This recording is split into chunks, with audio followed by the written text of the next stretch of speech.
As humans, why do we want to buy things? On a daily basis, billions of dollars are spent worldwide where humans like you and me make purchases, cheap or expensive. But what are the psychological triggers that actually lead up to that purchase? Well, in today's video, I'm gonna give you 10 of them. And I'm also gonna give you real-life examples as to how you can apply these to your business to make your prospects want to buy your thing over and over and over again. Now, if you don't already know, my name is Chris, and I'm an online consultant who helps coaches to scale their offers with attraction messaging. Now, what good is understanding attraction messaging without understanding how to actually sell? And today, that's exactly what I'm gonna run you guys through. There's 10 things on this list, and I'm gonna go through them one by one, and I wanna set you guys a challenge. After every point, I want you guys to honestly look at yourselves in the mirror and think, have I ever made a purchase because of that? If you do, make sure to let me know in the comments. So the first reason that people buy is a pretty obvious one. People buy into the dopamine of their anticipated reward.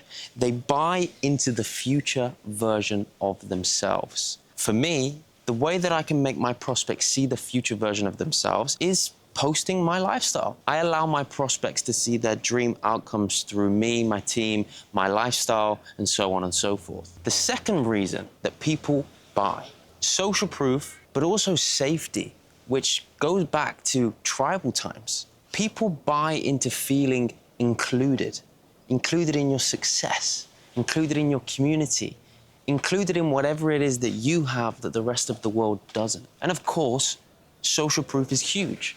If you can show people that what you do helps people to achieve and overcome any hurdles or bottlenecks that they're facing right now within their business or whatever it is that you sell, naturally that builds up a want for people to buy, which ties in perfectly into the next one. Humans prefer to avoid pain than to actually pursue success.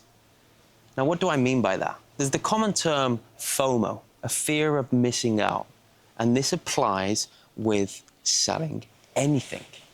Think about the most expensive Louis Vuitton bag in the world. Imagine there was a limited edition bag that had just come out and all the richest people in the world had them.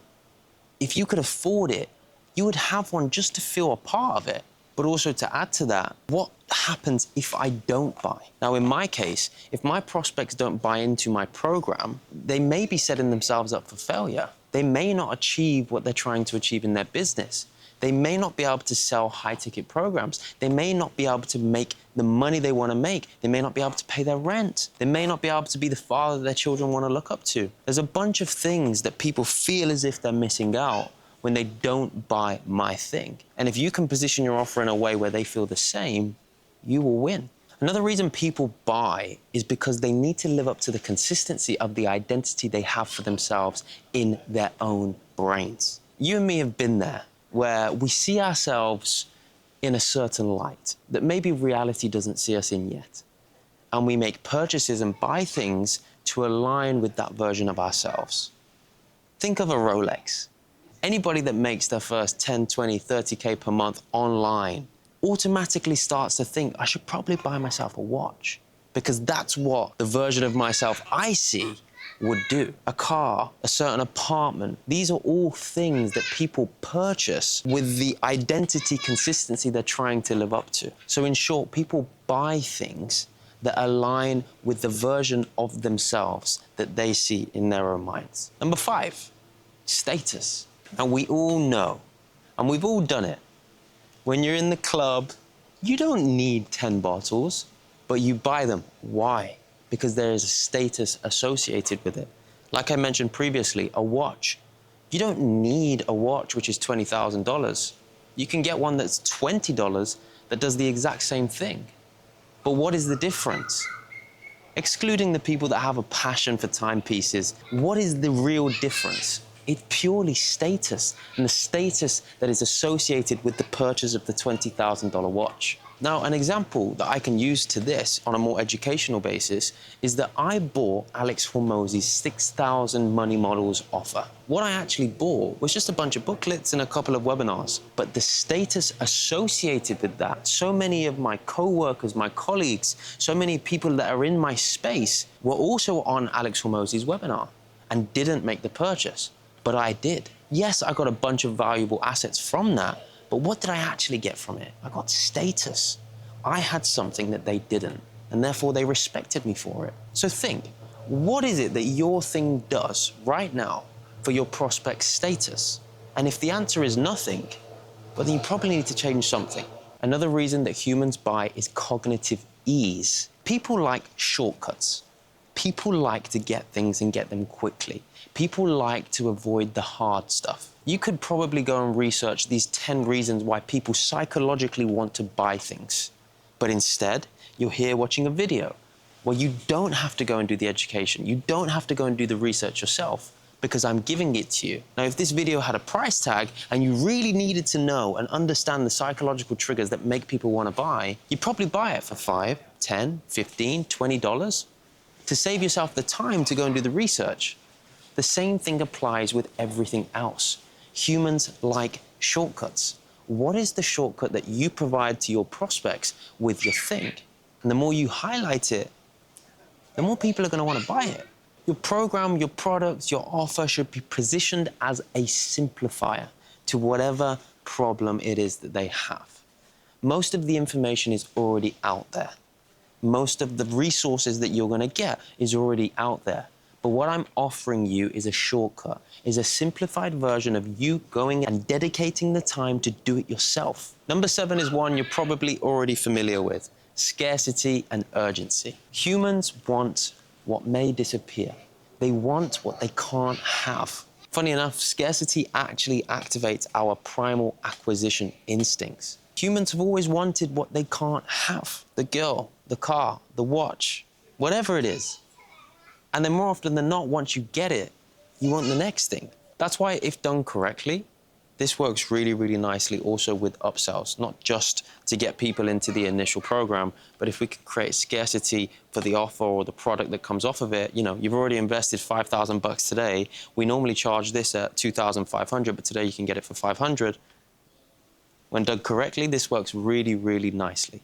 Number 8, emotional regulation. People buy when they want to change how they feel. They want to feel confidence. They want to feel relief. They want to feel security. They want to feel hope. I need you guys to think about how you can connect your thing to one of these feelings.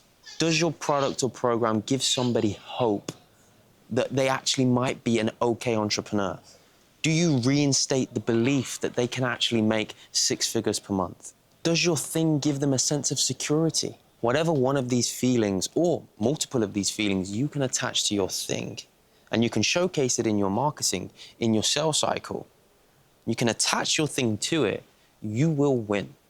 I can tell you from experience. Yes, you may see me now in the Maldives, in a private villa, on the beach, looking snazzy, with a shirt on and a nice watch, but it didn't look like this 6 months ago.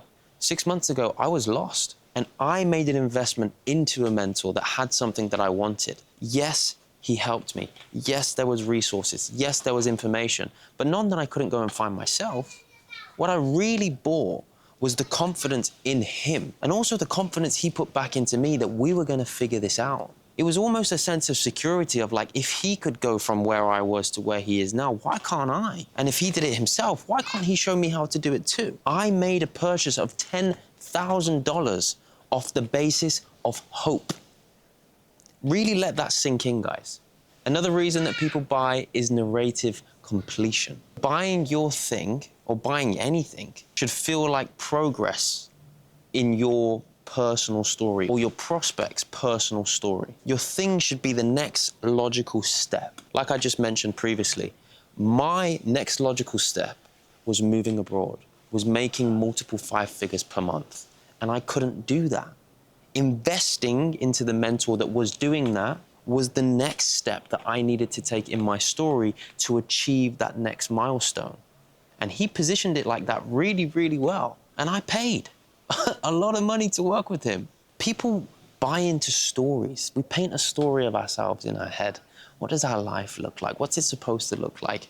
And that's actually the reason why we as humans get so attached to characters in movies. If you talk about wars going on worldwide, people can talk about wars really, really in detail, and it doesn't necessarily affect how they feel.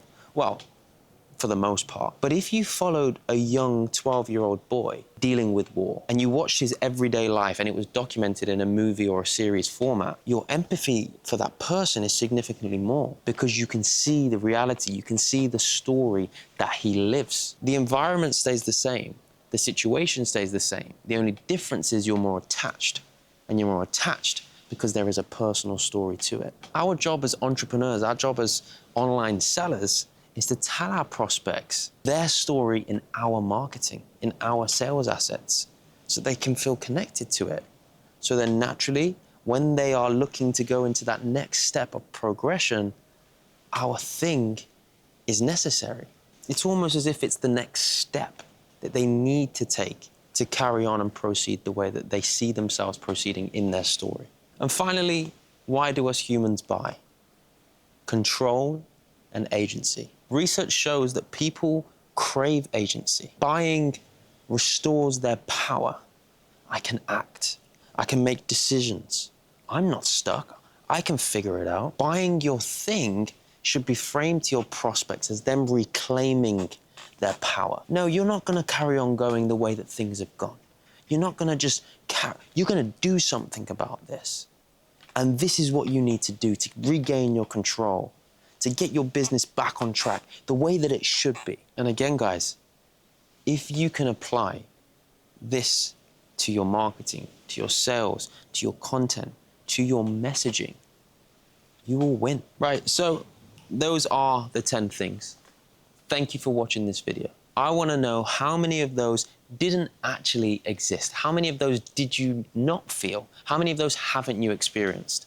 I'd be surprised if any of you put more than 3. Let me know in the comments. And if you haven't already, make sure you like on this video, subscribe to my channel. I'm documenting my way to 100K months and dropping some sauce along the way. And I can't wait to share it with you boys. Vamos!